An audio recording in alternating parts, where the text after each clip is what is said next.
और सीधे ले चलते हैं आप सबको। प्रधानमंत्री नरेंद्र मोदी देखिए अंतर्राष्ट्रीय योग दिवस पर लोगों को संबोधित कर रहे हैं।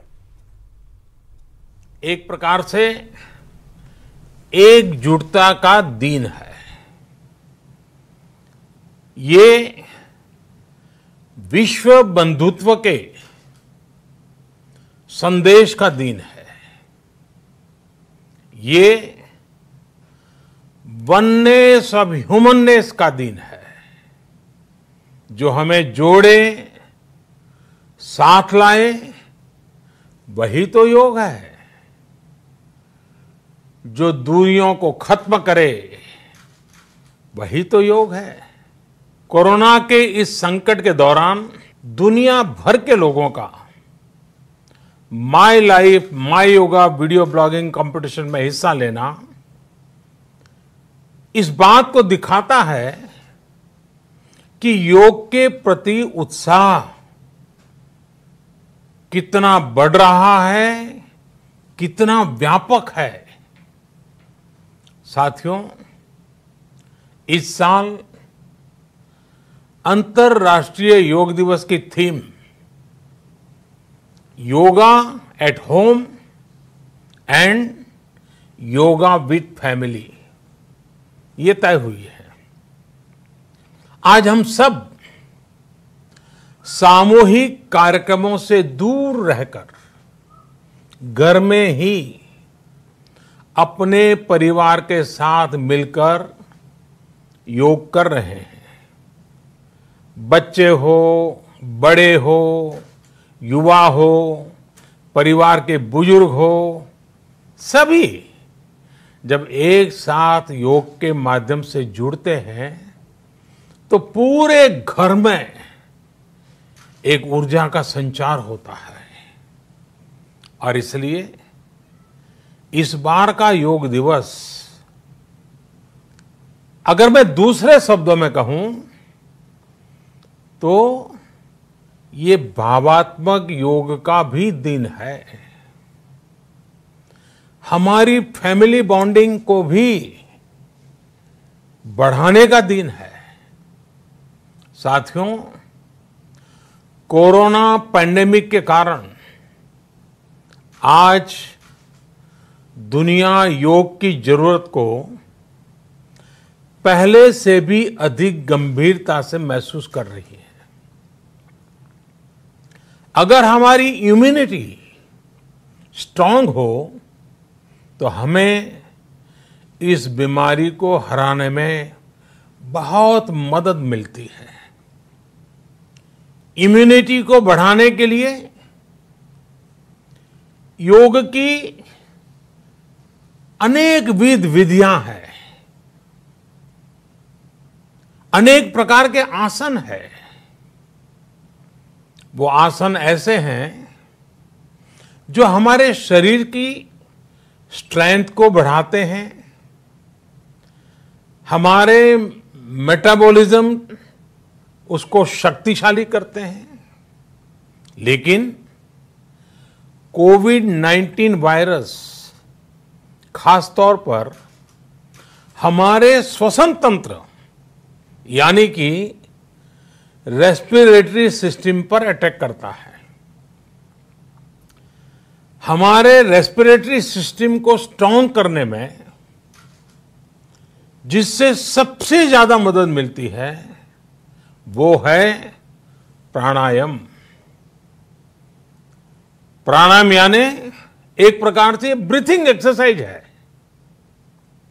सामान्य तौर पर अनुलोम विलोम प्राणायाम ये एक प्रकार से पॉपुलर भी हैं, आप भी जानते हैं और लोग भी जानते हैं, करके भी दिखाते हैं। ये प्रभावी भी है। लेकिन प्राणायाम के अनेक प्रकार हैं।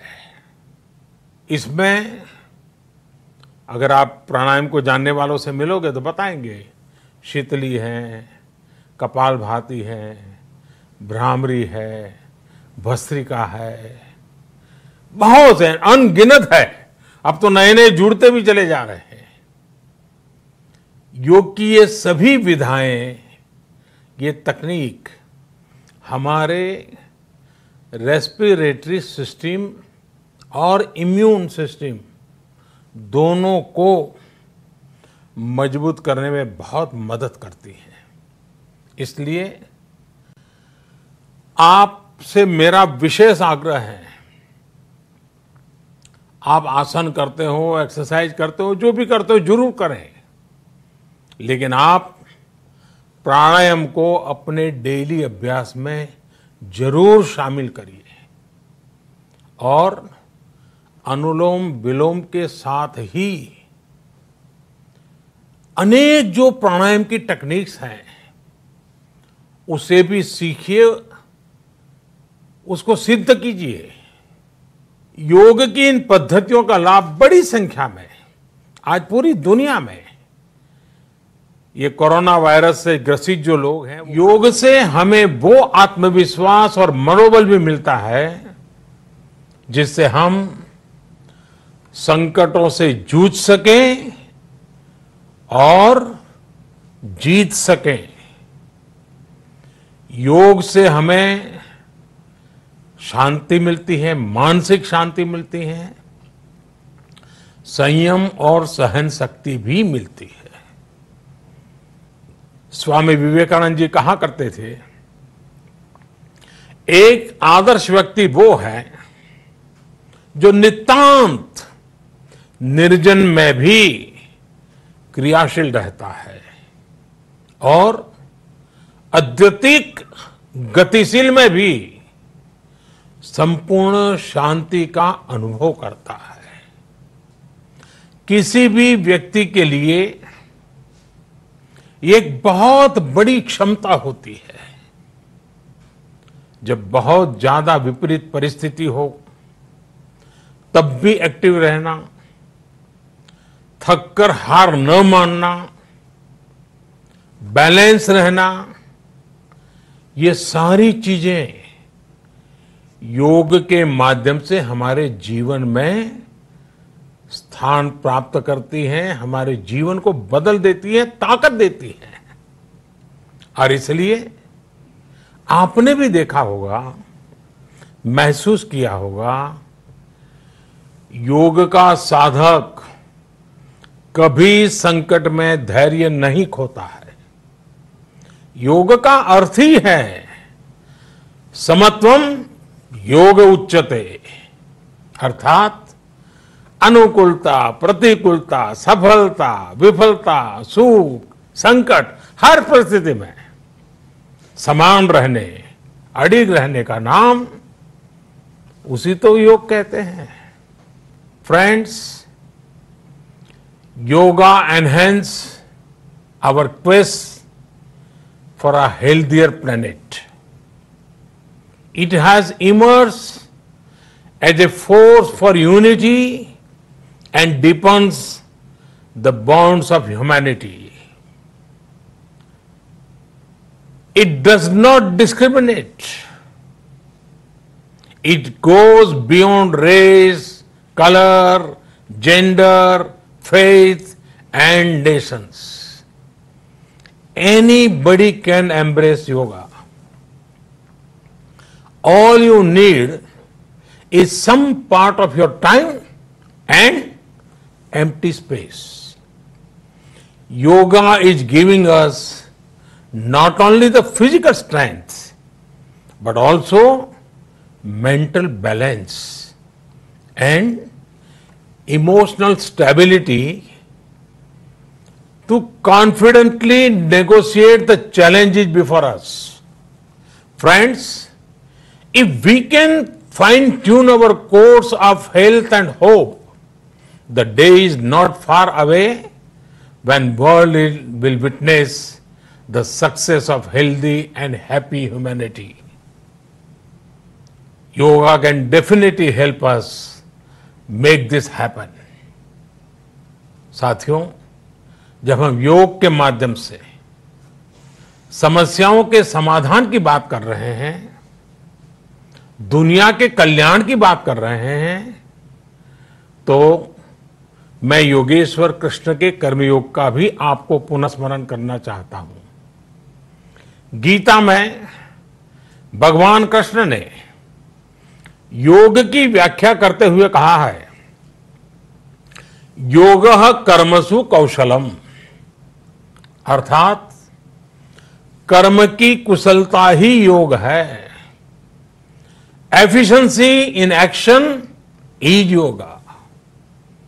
ये मंत्र सदा सर्वदा हमें सिखाता है कि योग के द्वारा जीवन में अधिक योग्य बनने की क्षमता पैदा होती है। अगर हम अपना काम अनुशासन से करते हैं, अपना दायित्व निभाते हैं, तो भी एक तरह का योग ही है। साथियों, कर्मयोग का एक विस्तार और है। हमारे यहां कहा गया है, युक्त आहार विहारस्य युक्त चेष्टस्य कर्मसु युक्त स्वप्नावबोधस्य योगो भवति दुखा। अर्थात सही खान पान, सही ढंग से खेलकूद, सोने जागने की सही आदतें और अपने काम, अपनी ड्यूटीज को सही ढंग से करना ही योग है। इसी कर्मयोग से हमें सभी तकलीफों और समस्याओं का समाधान मिलता है। इतना ही नहीं, हमारे यहां निष्काम कर्म को बिना किसी स्वार्थ के सभी का उपकार करने की भावना को भी कर्मयोग कहा गया है। कर्मयोग की यह भावना भारत के रग रग में रची बसी है। जब भी जरूरत पड़ी, भारत के इस निस्वार्थ भाव को पूरी दुनिया ने अनुभव किया है। साथियों, जब हम योग से चलते हैं, कर्मयोग की भावना से चलते हैं, तो व्यक्ति के तौर पर, समाज के तौर पर, देश के तौर पर हमारी शक्ति भी कई गुना बढ़ जाती है। आज हमें इसी भावना से संकल्प लेना है। हम अपने स्वास्थ्य के लिए, अपनों के स्वास्थ्य के लिए हर संभव प्रयास करेंगे। एक सजग नागरिक के रूप में हम परिवार और समाज के रूप में एकजुट होकर आगे बढ़ेंगे। हम प्रयास करेंगे कि yoga at home and yoga with family को अपने जीवन का हिस्सा बनाएं। ये सिर्फ एक दिन के लिए नहीं होना चाहिए। और अगर हम ये करेंगे तो हम जरूर सफल होंगे, हम जरूर विजयी होंगे। इसी विश्वास के साथ आप सभी को फिर से अंतर्राष्ट्रीय योग दिवस की अनेक अनेक शुभकामनाएं। लोकाः समस्ता सुखिनो भवन्तु। ओम। तो देखिए, प्रधानमंत्री नरेंद्र मोदी भी योग के महत्व को बता रहे थे और प्रधानमंत्री नरेंद्र मोदी वो शख्स हैं जिन्होंने भारत को योग गुरु बनाने में सबसे अहम योगदान दिया है। योग को पूरे विश्व में एक अलग पहचान बनाया है योग को लेकर, और ये पहचान देने वाले खुद प्रधानमंत्री नरेंद्र मोदी हैं। और वो खुद बता रहे थे कि योग जो है उसे आत्मसात करें आप, और आत्मसात करने के साथ डेली आप हर दिन इसका प्रयोग करें। तो क्या कुछ कहा प्रधानमंत्री नरेंद्र मोदी ने, एक बार आपको फिर सुनाते हैं। अनेक विधियां हैं, अनेक प्रकार के आसन है। वो आसन ऐसे हैं जो हमारे शरीर की स्ट्रेंथ को बढ़ाते हैं, हमारे मेटाबॉलिज्म उसको शक्तिशाली करते हैं। लेकिन कोविड-19 वायरस खास तौर पर हमारे श्वसन तंत्र यानी कि रेस्पिरेटरी सिस्टम पर अटैक करता है। हमारे रेस्पिरेटरी सिस्टम को स्ट्रांग करने में जिससे सबसे ज्यादा मदद मिलती है वो है प्राणायाम। प्राणायाम यानी एक प्रकार से ब्रीथिंग एक्सरसाइज है। सामान्य तौर पर अनुलोम विलोम प्राणायाम